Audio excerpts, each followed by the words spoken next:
Video ito guys ay para sa lahat. Para sa kunting kalaman. Pag nasa loob kayo ng building guys, makikita kayong ganito. Yan. Ang tawag dyan ay fire hose cabinet. Yan. Ang laman niya ay ayan o, fire extinguisher. Fire extinguisher. Bulol pa. Fire extinguisher. Tapos may palakol siya guys. Ayan, palakol. Yan, palakol. Yan ang hose. Yan ang hose. Nakalak siya lagi, nakalak. Huwag niyong pakikalaman to guys, ang basta-basta.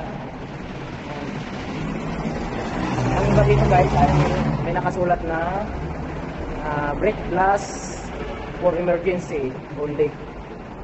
In case of emergency, break the glass. Yan ang nakasulat yan.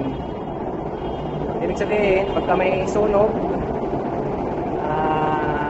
kailangan ito gamitin pag may sunog. Pwede mo siyang basagin yung salamin. Yan, para makuha mo yung fire extinguisher, saka yung fire hose. Yun, hilahin mo lang siya. Yan ang bukasan. Ito yung bukasan ng yung gate valve ng fire hose para magkaroon siya ng tubig. Yan. Tapos itong palakol, kung napapansin nyo, may palakol siya. Ginagamit ito guys doon sa kung saan yung may kwarto na nakasarado, kumpirmado naman na nasusunog yun guys. Yan, ito ang gagamitin yung palakol.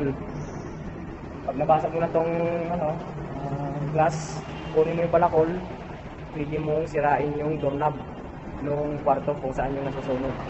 Yun ang purpose ng palakol, kaya may palakol dyan. Baka ang alam ng iba, pang sibak ng kahoy yan. Pwede rin yan pang sibak ng kahoy guys.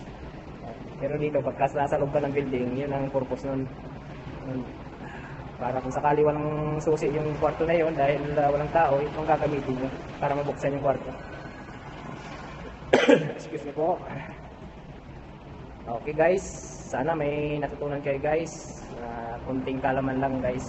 Basic lang, basic. Okay, paki-like, comment, and share na lang guys para malaman din ang iba.